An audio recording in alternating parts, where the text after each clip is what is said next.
का में मिलन में यह वचन किशोरी जी ने दिए, ठाकुर जी ने दिए।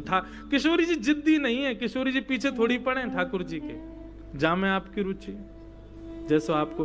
कितना सुंदर भाव भाई जी का ये, मैंने पहली बार गाया, मुझे तो आता भी नहीं, बस गा दिया।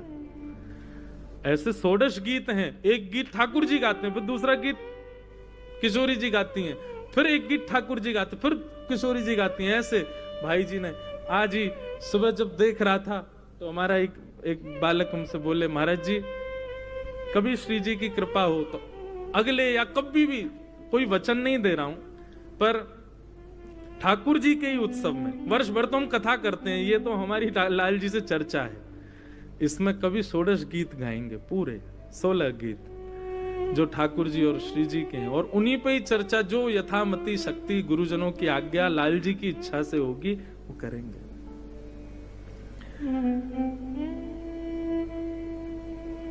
तुमरो सुख ही है मेरो सुख, जानना कछु सुख जानो। आप जिसमें सुखी वही मेरो सुख है, और मेरे लिए अन्य कोई मेरे द्वारा निर्मित कोई सुख नहीं है लाल जी। आपको जिसमें प्रसन्नता वही मेरा सुख है, तो मैं अपना सुख बताऊं कैसे?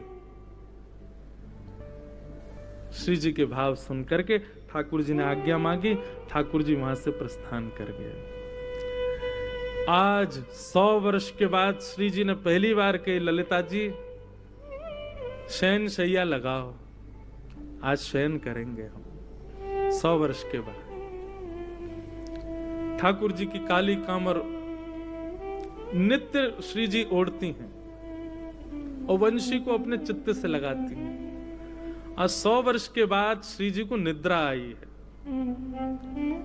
पड़ गई शयन शैया पर।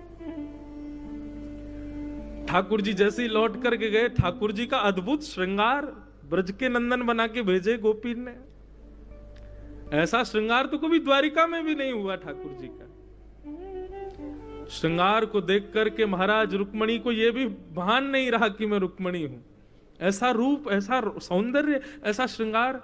श्याम सुंदर, हे द्वारिकाधीश, कहां गए थे आप? ये इतना सुंदर श्रृंगार। ठाकुर जी के नेत्र ही बता रहे थे कहां गए थे। नेत्रों में हल्के हल्के अश्रुबिंद हैं, नेत्र लाल पड़े हैं। समझ गई रुक्मणी जी कि श्री जी पधारी हैं। ठाकुर जी तो जाकर के अपने कक्ष में विराजमान हो गए, लेकिन रुक्मणी जी की व्याकुलता बढ़ गई अब कि मैं जाऊं, मैं भी श्री जी का दर्शन करूं।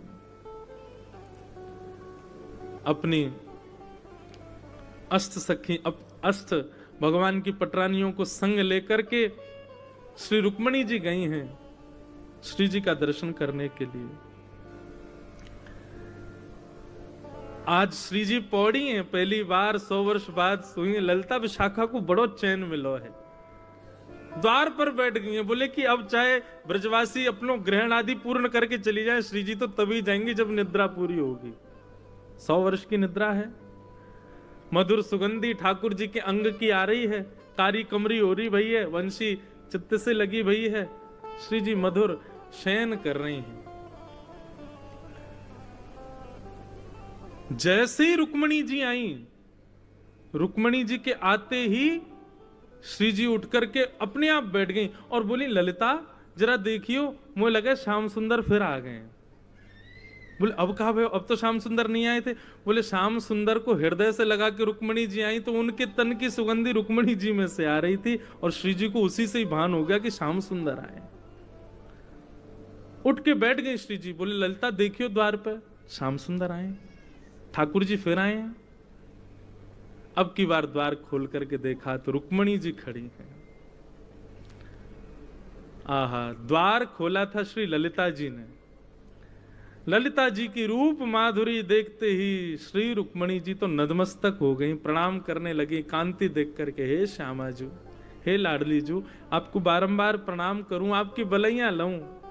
ऐसा सुंदर रूप, ऐसा सुंदर माधुर्य। ललिता जी ने तुरंत उठाई, बोले नहीं, मैं ललिता हूं। श्री जी तो भीतर विराज